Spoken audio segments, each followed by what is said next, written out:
Hello and welcome to today's lecture on leakage power dissipation. We are discussing various sources of power dissipation in CMOS circuits. In the last two lectures, we have discussed the switching power dissipation, short circuit power dissipation, and today we shall primarily focus on leakage power dissipation. And here is the agenda of today's lecture. As I mentioned, we have discussed about switching power dissipation, short circuit power dissipation, and as part of the dynamic power dissipation there is another component which is known as glitching power. So, that was left out. So, today I shall discuss about this glitching power dissipation. After that we shall focus on static power, which are essentially leakage power, different types of leakage currents that flow within the geometry of the MOS transistors, and this leakage power can be broadly divided into three types: diode leakage, subthreshold leakage and gate oxide leakage.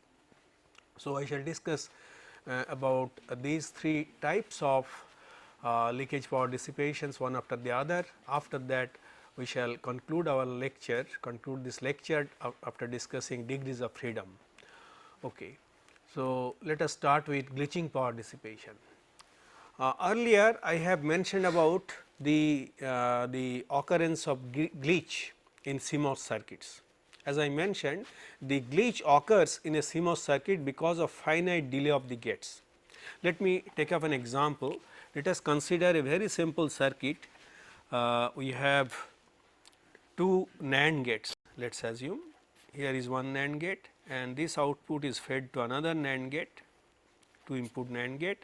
Here you are applying A and B as input and another input C is applied to the third gate.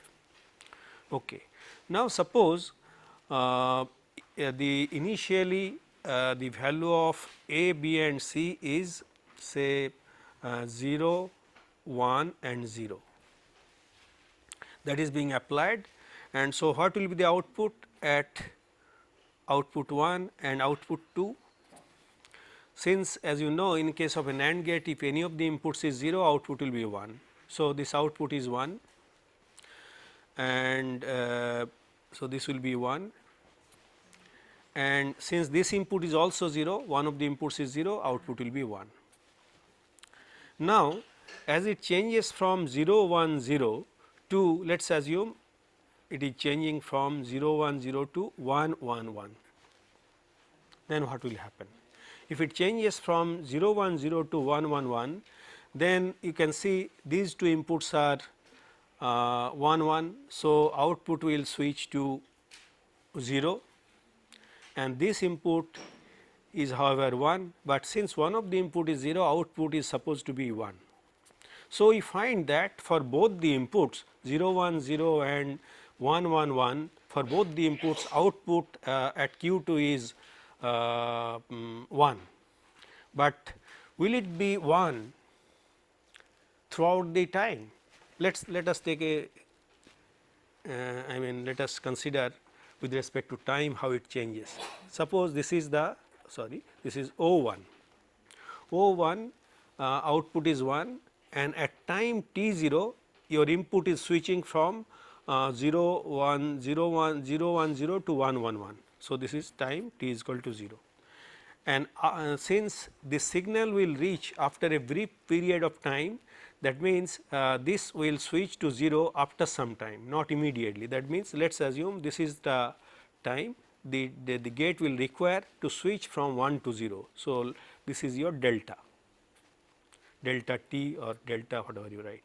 So, it will switch to 0, then of course, it will remain 0. That means, here the input is 0 1 0 and here the input is 1 1 1 and it has changed from 0 1 0 to 1 1 1. Now, what will be the output at O2?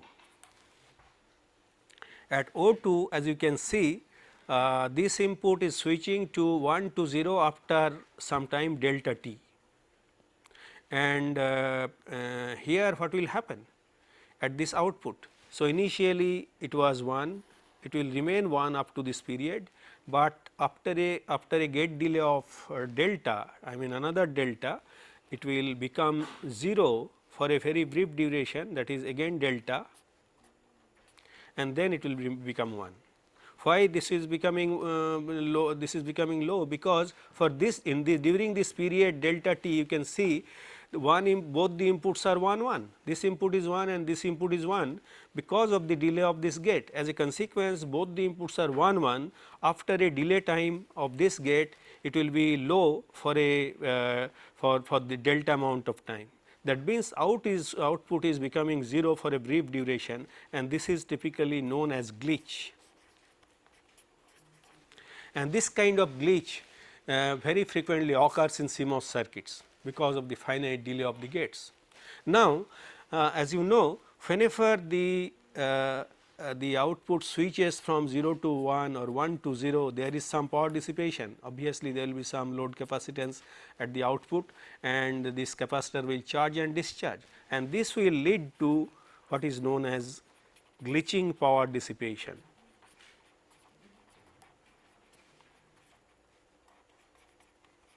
So, this glitching power dissipation is occurring because of finite delay of the gates, and momentarily the outputs are switching to, in this particular case we have seen it is switching to 0 for a brief duration, and at some point it may switch to 1 for brief duration, and these are known as glitches, and this will lead to some power dissipation known as glitching power dissipation. Question now arises, how do you really reduce the glitching power dissipation? How can it be reduced? Is there any way by which this glitching power dissipation can be minimized or reduced? Let us have a look at this particular example. So, in this case, what you have to do, you have to realize a AND function of A, B, C and D. So, here at the output f is equal to A dot B dot C dot D. So, it is a AND of 4 variables A, B, C and D. So, what has been done? 3 AND gates, 2 input NAND gates have been cascaded to realize the function f. Now, in this particular case, obviously there will be some glitch at the output of Q2 O2 as well as at the output of O3, as I have already explained how there can be some glitch at this output. I mean, because of the delay of this gate, again because of the delay of this gate, there will be some glitch at this point. That means, at O3 and O2 there will be glitches, and that will lead to power dissipation, and this is typically known as cascaded form of realization of Boolean functions.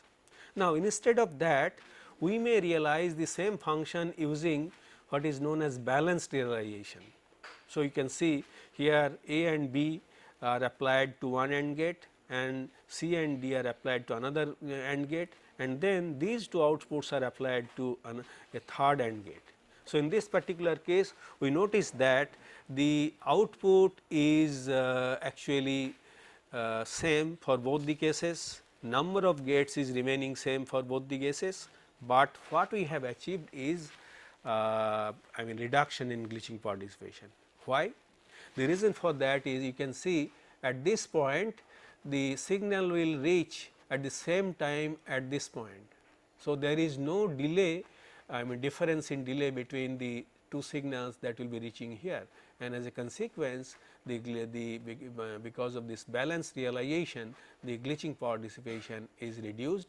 And of course, another secondary advantage of this, that critical path delay also will be lower in this particular case compared to this, because here the critical path is through 3 AND gates, here the critical path is through the 2 AND gates. So, apart from reducing the critical path delay, it is reducing the glitching power dissipation.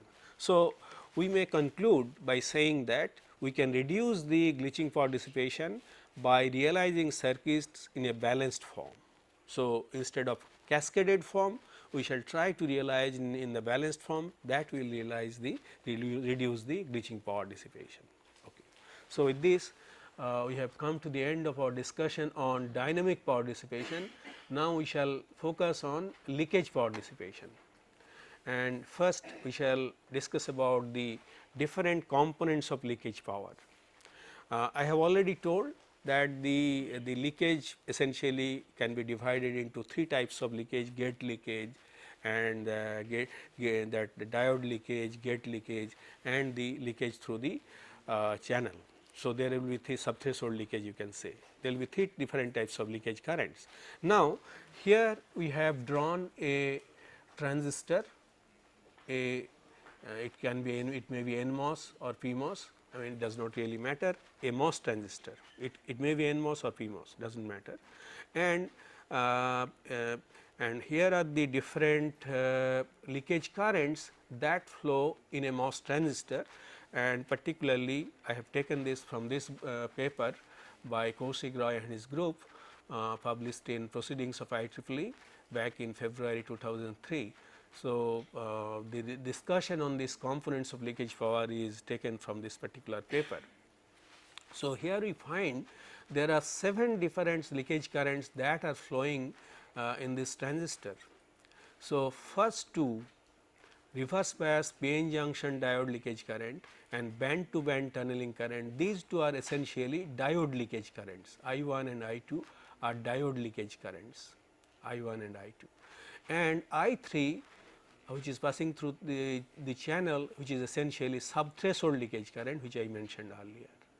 And then there are gate leakage currents I4 and I5, these 2 are gate leakage currents, gate oxide tunneling current and gate current due to hot carrier injection. So, these 2 are gate leakage currents. In addition to that, there are 2 more leakage currents, which is known as channel punch through. So, that is, this is I6 channel punch through, which will flow between the source and drain, and last one is gate induced drain leakage current that passes through from the to the goes to the substrate. So, from the channel. So, here these are the different currents, but the first 5 are most dominant, and channel punch through occasionally occurs. I mean, if the design is not proper, and gate induced drain leakage current of course is present here, and I shall discuss about these leakage currents one after the other. First, let us focus on reverse bias leakage current, where from this reverse bias leakage current occurs. Here we have got a CMOS inverter shown here. So, here you can see this is the NMOS transistor, and here is the PMOS transistors realized in a N well. So, in an N well, the PMOS transistor has been realized, and the on the P type substrate there is a NMOS transistor. So, you have PMOS transistor and NMOS transistor, and you can see this is one gate, this is another gate where we have applied a voltage VDD to the gate inputs, and this is the output. So, gates are input and this is the output, where the source and drain of the NMOS and PMOS transistors are tied together to get the output. Now, we can see within the geometry of the device we have got junction diodes. This is a P plus type region, heavily doped P plus region, and this is N well. So, you have got PN diode, junction diode is here. Here also P plus region, and this is N well. So, there is a diode here.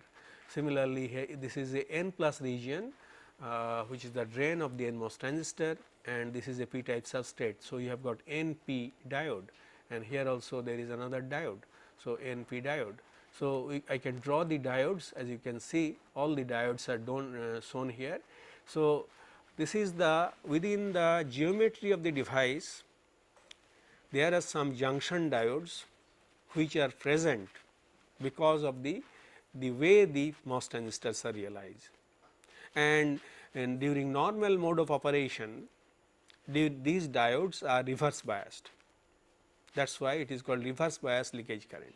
As you know, when a diode is reverse biased, some current will flow, and that reverse biased current, you may call it leakage current, but usually it is known as the reverse biased diode current, junction diode current, and that is essentially a leakage current in this particular context of MOS transistors. And the expression for PN junction reverse bias leakage current is shown here. ID is equal to Is into e to the power minus QV by KT minus 1, where Is is the reverse saturation current density, V is the diode voltage, applied across the diode, Q is the charge of the electron, K is the Boltzmann constant, and T is the temperature in Kelvin, absolute temperature. So, you can see Q by kT, Q V by kT and like that. So, the current is in the range of 0.1 nanoampere to 0.5 nanoampere. You see this the amount of current will be dependent on the size of the junction, so junction area. So, junction area is dependent, IS actually is dependent on the junction area, and that is why as the size is reducing, this current will obviously reduce, but the number of transistors will increase. And because of this factor, that temperature, the current doubles for every 10 degree increase in temperature. So, this is a temperature dependent current. Now, although this current is quite small for a single diode, since you have got millions of transistors in a single MOS circuit, nowadays you have got say 100 million transistors in a single MOS circuit, and obviously sum total of the leakage current due to reverse bias diodes cannot be very small. Here some example is given, say total static power dissipation due to diode leakage current of 1 million transistors is given by P is equal to VDD into summation of this IDI, that is 1 to 10 to the power 6, 1 million. So, that comes to be 0.01 microwatt. So, 0.01 microwatt may appear to be small, but whenever we are realizing circuits for embedded applications which will be used as in sensor network, where the life of the system depends on the life of the battery, in such situations even microampere of current is not small, it has to be much lower. So, it cannot be neglected when we are considering that type of applications. However, as we shall see, this component is smaller than other components. For example, there are two types of diode currents. This is one, another one is known as band to band tunneling current. In fact, in deep submicron technologies, this band to band tunneling current is becoming higher than the reverse biased diode leakage current. What is band to band tunneling current? Those diodes as I have told, those are reverse biased, and because of reverse biased diodes, a voltage is developed across those diodes, and high electric field is across these reverse biased PN junction diodes causes significant current known as band to band tunneling current. Why you are calling it band to band tunneling current?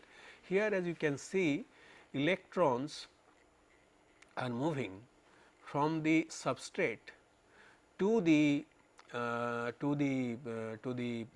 gate, that is your polysilicon band to band tunnel. No, so here diode is from the substrate to the source or drain, not really the gate. So, here we have seen here diode is there. So, across this, so from the substrate to the source or drain, I mean depending on whatever is your.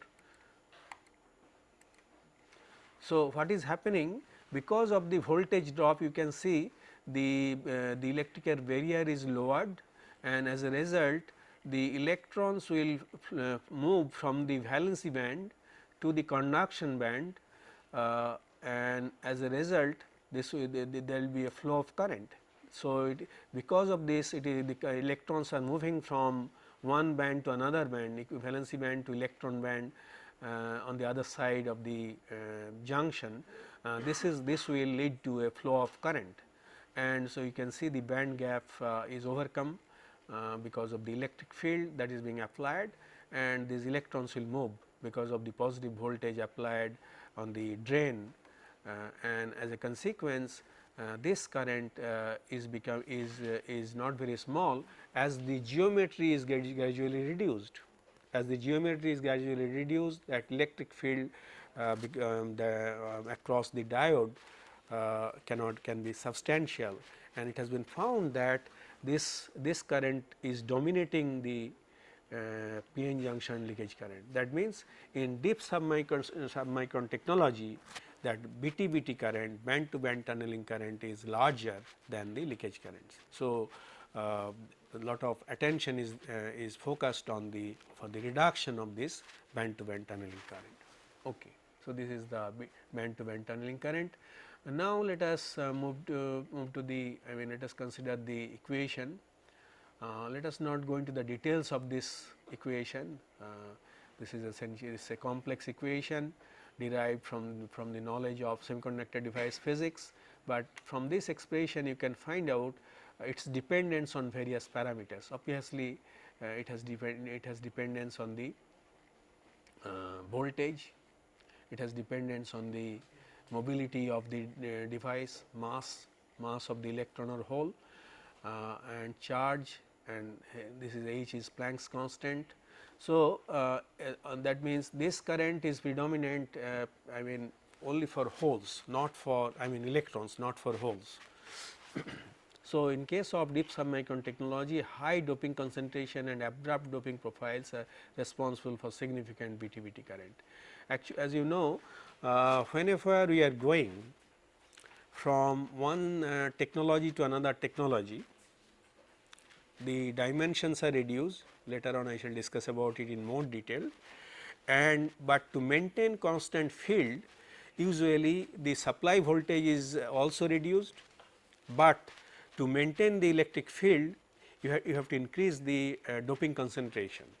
So, doping concentration is being increased gradually, and also the doping profile is not very smooth, abrupt doping profile because of fabrication of smaller dimension devices, and this is responsible for significant band to band tunneling current, tunneling current. Okay. So, this is in brief discussion about the band to band tunneling current, and now let us focus on subthreshold leakage current. The subthreshold leakage current is very significant component of the leakage power, and this current passes from drain to source through the channel. Normally we know that normally we assume that for VGS less than VT, IDS is equal to 0. That means, there is no channel if the gate voltage is less than the threshold voltage, and only drain current will start flowing only when the gate voltage is larger than the threshold voltage of the device. But in practice that is not true, particularly when the gate voltage is increased from 0 and it becomes closer to the threshold voltage, there is significant amount of channel current that flows, and that is known as sub-threshold leakage current, because since it is occurring for a gate voltage less than the threshold voltage, that is why the name sub-threshold leakage current. So, the sub-threshold leakage current is a significant component of the leakage current, that flows between the source and drain. And here is the expression for the sub-threshold leakage current. A is a kind of constant, primarily depends on the fabrication, length, width and various other parameters. Then Q by N dash KT, and Vg is the gate voltage, Vs is the substrate voltage, and Vt 0 is essentially the threshold voltage with 0 body bias, 0 biasing on the substrate, and this delta dash Vs is due to to take into account the body bias effect. Later on you will see, I shall mention about this body effect. When the substrate is not connected to the source, if a voltage is applied, it can be positive body bias or it can be reverse negative body bias. Whenever the body bias is negative, then you will see that threshold voltage is increased.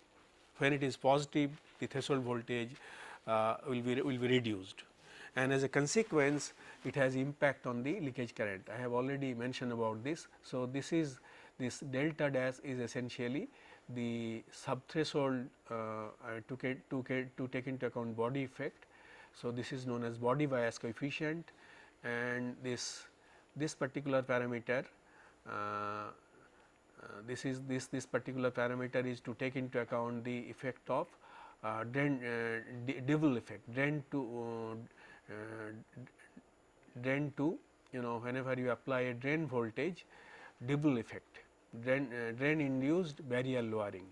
So, taking into account body effect and Devil effect, this is the expression for subthreshold leakage current, and as you can see here also there is a dependence on the temperature Q by kT, and this current increases drastically with temperature, and it is also increases at threshold voltage is scaled. As we know, whenever threshold voltage is reduced, this particular current will increase, and whenever we do device size scaling, then threshold voltage is also scaled.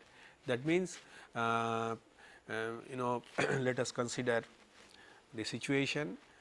Suppose you are reducing the dimension by a factor of k. Then as you reduce the dimension by a factor by k, usually the supply voltage is also reduced by a factor of k. VDD is now new VDD is k VDD. Similarly, the threshold voltage is also reduced at the same proportion, say k VT. So, it is also k is a factor, a reduction factor. So, as you do that, that means supply voltage is reduced to keep the field constant, and as you do that, to maintain performance you have to reduce the threshold voltage. But as you do that, the leakage current increases. That means, this reduction in threshold voltage leads to increase in leakage current.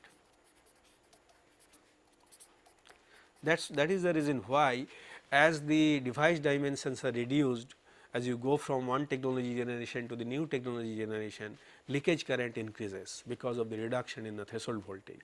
So, this has to be taken into consideration, how we can really reduce this subthreshold leakage current. This is a very important area, I mean a point of concern, and people are concentrating on how this current can be reduced. And in fact, one important direction is to use high K dielectric, so that the thickness of the silicon dioxide layer is larger. So, using high K dielectric, the leakage current can be reduced to some extent, but again so this is another, the one way of reducing the subthreshold leakage current. And this subthreshold leakage current has dependence on a number of parameters. There are various mechanisms which contributes to the subthreshold leakage current. One is I have already mentioned, drain induced barrier lowering, Devil effect. Second is body effect. Third is narrow width effect. Fourth is effect of channel length on and VTH roll off, and there is impact of temperature, effect of temperature. So, let us very briefly consider how the subthreshold leakage current is affected because of these effects. First of all, drain induced barrier lowering. In this particular diagram, as you can see, I have plotted the lateral energy band diagram at the surface versus the distance. So, you can see here this side is the source and this side is the drain. So, here this is the y by L, length is the channel length, and so as the length is on this side we are going, it is closer to the drain, and this side it is closer to the source, and the energy band diagram is shown. Now, it is drawn for 3 different parameters by varying the length L, and second one is by varying the drain voltage VDS. So, first one is, you can see the length of the channel is long, 6.25 micron, and the drain voltage is also small, 0.5 volt. So, in that case you can see curve is more or less perfect. The energy, that energy band diagram is what it should be, and as a consequence the threshold voltage will be, I mean, you have to apply the gate voltage higher than the threshold voltage, so that to induce channel current and so on. In other words, the threshold voltage is high and leakage current will not be high. On the other hand, as you can see, in case of curve B and curve C, curve B corresponds to 1.25 micron, length is small and supply voltage is small also, and last one, the length is small, supply voltage is large. That means, whenever you have got small dimension and large supply voltage, then you can see there is a significant lowering of the barrier of the energy band diagram. Whenever there is a lowering of the energy band diagram, what happens? You require lower voltage to induce current, and that leads to reduction in threshold voltage, and as the threshold voltage is reduced, what happens? The leakage current, subthreshold leakage current increases. So we find that this is essentially a effect which is due to smaller dimension of the channel, or normally we call it short channel effect. This is one of the short channel effects, and it becomes predominant when the drain voltage is large, as it is evident from this diagram. Okay. So, this is your drain induced barrier lowering, and I have already shown you the expression for the drain current of the of that that this expression, the subthreshold leakage current, where the that VDS has been taken into consideration, the impact of drain induced barrier lowering. Second is the body effect. I have already mentioned about this while discussing the threshold voltage, and there we have seen that instead of connecting the substrate to source, for example, this is a NMOS type transistor, this is N plus, this is the channel region, here you have got the gate, this is the gate. Now, here you have got a P plus region, which is normally connected to source, then it is grounded. So, here this is a substrate is grounded, connected to source and then grounded. So, in this case there is a 0 body bias. Now, suppose you apply a negative voltage to it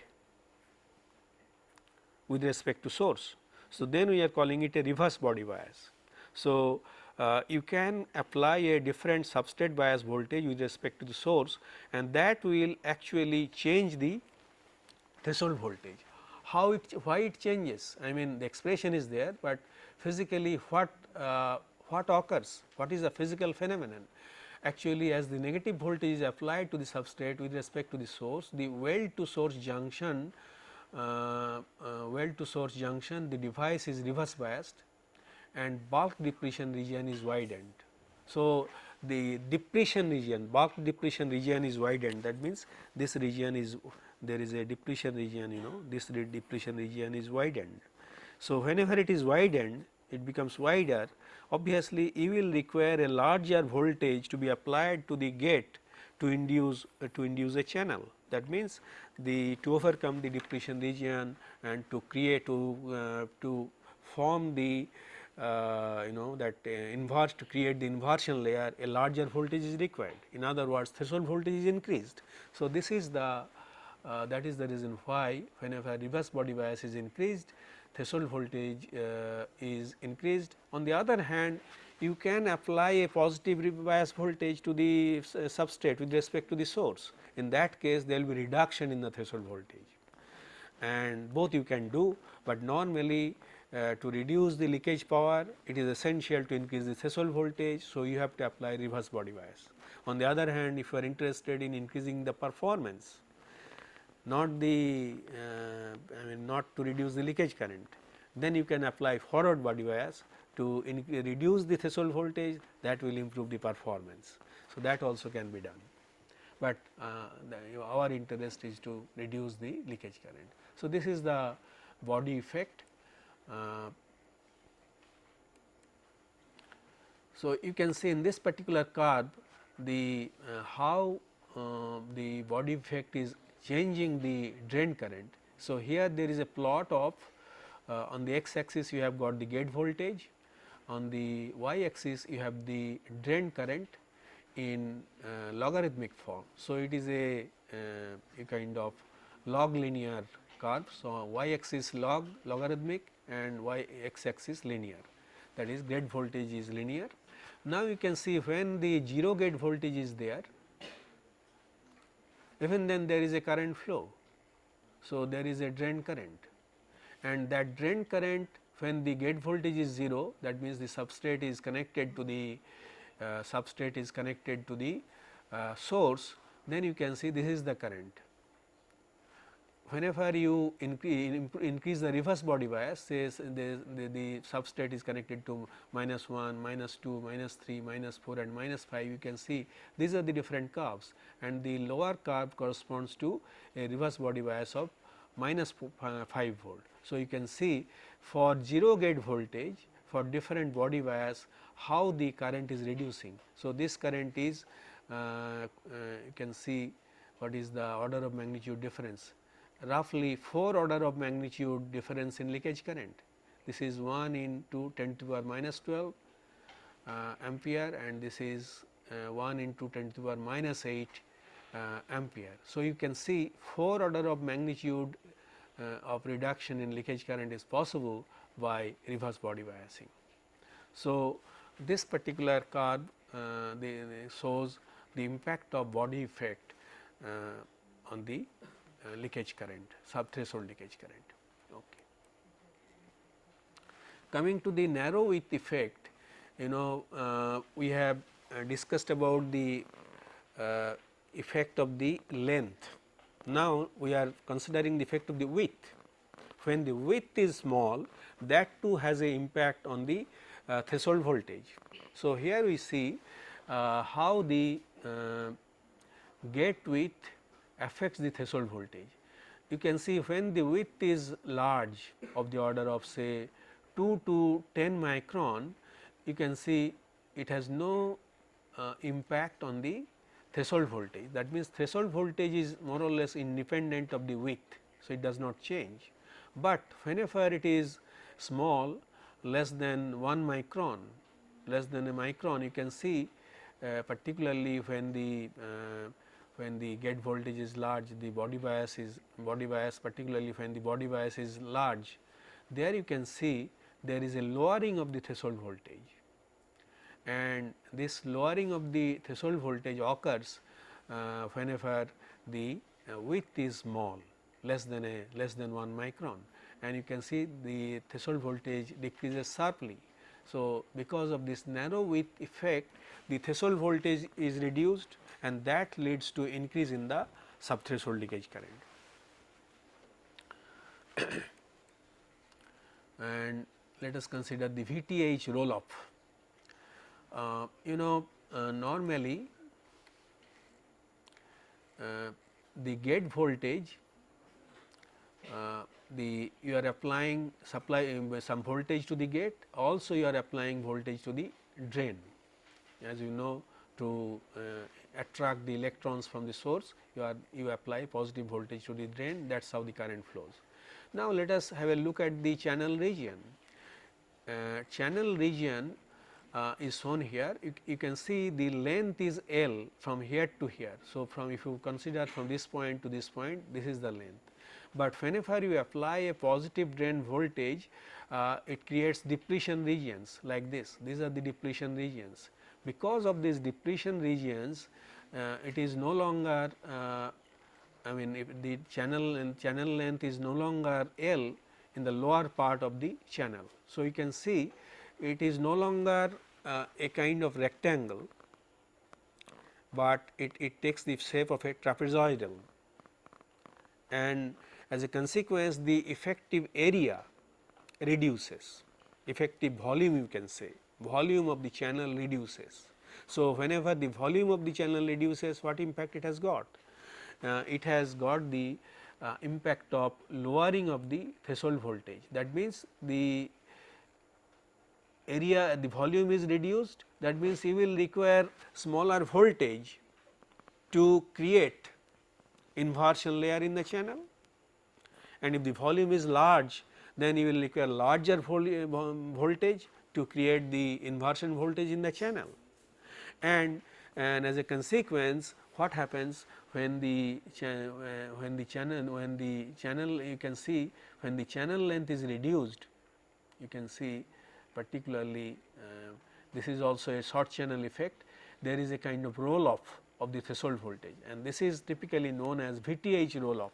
That means VTH roll off occurs when the channel length is small and particularly device dimensions are less than the are very close to the submicron region, and as a consequence the leakage current, subthreshold leakage current increases. This is the VTH roll off. Coming to the temperature effect, we have shown you, I have shown you the plot of the drain current with respect to the gate voltage, and we have seen there is a slope. That slope is significantly affected by the temperature, and this is known as subthreshold slope. So, there is a strong dependence of threshold voltage on temperature, particularly the subthreshold slope is affected. Subthreshold slope ST is represented by 2.3 into KT by Q into 1 plus CDM by CDOX. These are essentially some capacitances within the geometry, let us not bother about that. Those are dependent on the physical fabrication parameters, but here you can see the temperature is here, and there is linear dependence of subthreshold slope on the temperature. And actually this plot will illustrate it. As you can see, here I have drawn the same diagram, same plot is shown, but for different temperature. Here the gate voltage has been kept fixed 2.7 volt, and on this side on the y axis the drain current is plotted in logarithmic plot, and gate voltage in linear plot. These are the gate voltages. So, you can see at 0 gate voltage these are the different currents, and the lower curve corresponds to minus 50 degree centigrade, the upper curve corresponds to 100 degree centigrade. So, you can see the slope is changing. As you are increasing the temperature, slope is changing, and as a consequence current is changing, the leakage current, subthreshold leakage current is changing. Here also as you go from minus 50 degree centigrade to 100 degree centigrade, you can see there is about I think 6 order of magnitude difference in the subthreshold leakage current. So, here for minus 50 degree centigrade 4.5 into 10 to the power minus 13 ampere, and for 100 degree centigrade it is 7.67 into 10 to the power minus 9 ampere. So, you see 4 order of magnitude rather 4.5 order of 4 order of magnitude difference in the subthreshold leakage current that is occurring. So, this is the temperature effect. So, we have discussed about the various effects that on the subthreshold leakage current. Now, let us focus on the those gate current through the gate oxide. Tunneling through gate oxide. Now, why do tunneling occurs through gate oxide? The tunneling through gate oxide is occurring because the thickness of the gate oxide layer is gradually reduced as you go from one technology generation to another technology generation. Length is reduced, width is reduced, the thickness of the silicon dioxide is also reduced. In the present day technology, you will be surprised to know that thickness of the silicon dioxide layer is nothing but few layers of molecules. And as a consequence, what happens, whenever you apply a gate voltage, that leads to tunneling of current. This is illustrated with the help of these 3 diagrams. Here you can see this is the flat band condition where no voltage is applied to the gate. Now, as you apply positive voltage to the gate, you can see this is the P substrate and this side is the gate. As you apply a positive voltage, the energy band diagram is lowered because of this voltage applied to the gate, and you can see electrons is passing from the substrate through the gate oxide layer to the gate. So, tunneling of electrons is occurring through the silicon dioxide layer. Normally, we assume that silicon dioxide is a pure insulator, no current can flow through it, but this is not happening in deep submicron technology because of this tunneling through gate oxide. Not only electrons, the holes can also pass through the gate whenever you apply a negative voltage to the gate, but because of higher mobility of holes, it is unlikely that the holes will pass through the gate through the gate oxide. That means, whenever you apply negative gate bias, there is a possibility that holes will also tunnel through the silicon dioxide layer, but that usually does not happen, primarily because we normally apply a positive gate voltage, and because of lower mobility of electrons, they tunnel through the silicon dioxide layer. So, tunneling of electrons to the NMOS capacitor with a heavily doped N plus polysilicon gate and p type substrate, that is shown in this diagram. Now, there is another gate leakage, that is known as hot carrier injection. Whenever you are applying a gate voltage, maybe whatever may be very small, but because of the smaller thickness of the silicon dioxide layer, that electric field is so high that it creates some electrons of very high energy. That means, electrons acquire very high energy, those are known as hot electrons.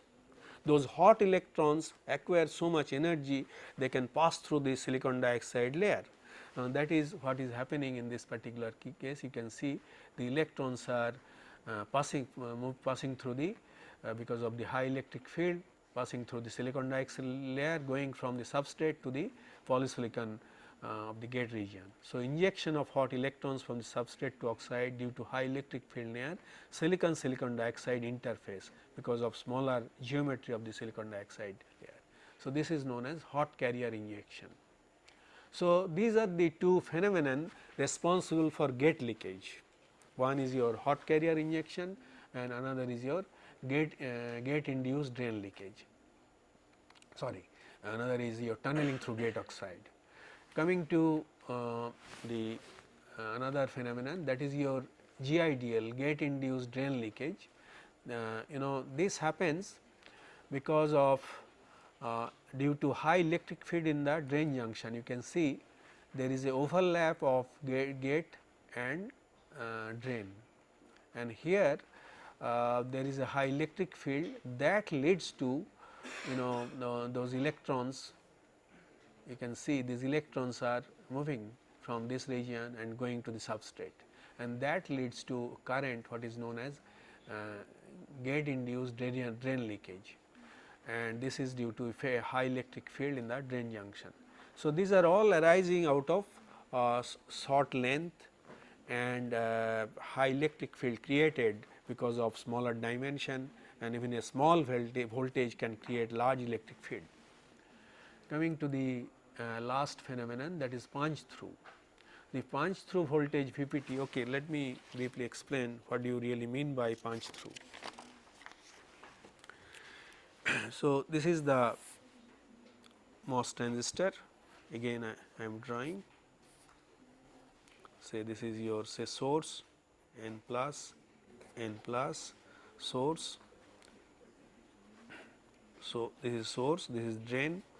Now, whenever and this is the gate region, here you have got polysilicon layer, silicon on top of silicon dioxide. Now, whenever you apply a positive voltage, there is a this is the depletion region. Now, as you increase the drain voltage, what happens? These depletion regions widens, and it may so happen that depletion regions will touch each other. This is known as punch through.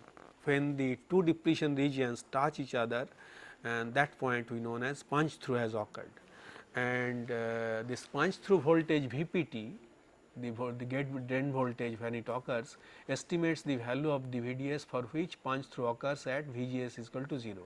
That means, obviously this punch through voltage is dependent on the gate voltage as well. When the gate voltage is small, then this is defined as the punch through voltage when gate voltage is 0, and this is represented by this expression Vpt into alpha Nb into L minus Wj cube. So, Nb is the doping concentration of the bulk, L is the length of the channel, Wj is the junction width. So, punch through increases subthreshold current and degrades the subthreshold slope. So, this is the impact of the punch through. And in this particular diagram, different types of leakage currents that I have drawn explained are shown. A summary of that is shown here. For example, this is the 0 gate voltage, where there is a drain current because of weak inversion, that is subthreshold leakage current and junction leakage current. And then because of the DIBL effect, drain induced Bailliere lowering and gate induced drain leakage current, you can see there are more currents, currents are increasing. So, you see, so N channel current, drain current versus gate voltage illustrating various leakage currents components are shown in this particular diagram for different drain voltages, it is shown. And so, you can see that we can tell that this leakage current is very important, and there are different components, and these components I have explained in detail. Now, let me conclude with another very important point, particularly the leakage current. You can see I have two lines, the top one is drain current, the bottom one is leakage current or standby current. You can see the slope of this is larger than the upper one. That means, the leakage current is increasing at a faster rate than the active current, or you can say dynamic current. Now, leakage current will be significantly higher, that will be more clear from this particular diagram. You can see here, for 0.5 micron technology, leakage current is insignificant, but for 0.18 micron it is visible, it is significant component of the active current. But whenever we go to 0.07 micron, that is your 70 nanometer, you can see the leakage current component is more than the dynamic current component. That means, leakage power is becoming a large component of the total power dissipation. What is the impact of that? Impact of that is you have to reduce runtime leakage current. What do you really mean by that? Earlier, people were developing techniques by which you can reduce the dynamic power when the circuit is in operation, circuit is active, and leakage current was reduced when the circuit was in standby mode. But now, since the leakage current component is a significant component of the dynamic power, when the circuit is active, it is in runtime condition, then also you have to reduce the leakage current. That means, runtime leakage power reduction is becoming a very important research area in the present day context. Okay. With this, let me discuss about the various degrees of freedom. I have discussed about different types of power dissipation, switching power dissipation, short circuit power dissipation, leakage power dissipation. We find from this expression different parameters are present. Which parameters are important? Rather, how can you really reduce these power dissipation? The first and the most important one is the supply voltage. We find that supply voltage is present in quadratic form, in cubic form, or in linear form. So, in all these expression, supply voltage is common, everywhere it is present, and that is the reason why supply voltage reduction is one of the most important technique that is being used to reduce power dissipation. Then of course, physical capacitance CL, CI that has to be reduced, then switching activity alpha L, alpha I, reduction of physical capacitance and reduction of switching activity, these two are to be reduced to reduce the dynamic power. Then threshold voltage reduction is necessary, particularly to reduce the leakage power dissipation. We have seen that leakage power is has exponential dependence on the threshold voltage. So, based on this discussion, I shall be discussing various techniques of power reduction of low power techniques, and they can be broadly divided into three categories. First one is supply voltage scaling, second one is minimizing switched capacitance. They are essentially we shall be minimizing capacitance value as well as the switching activity, and last one is minimizing leakage power primarily by controlling the threshold voltage. So, from next class onwards we shall concentrate on various techniques for reducing power dissipation, rather low power techniques. Thank you.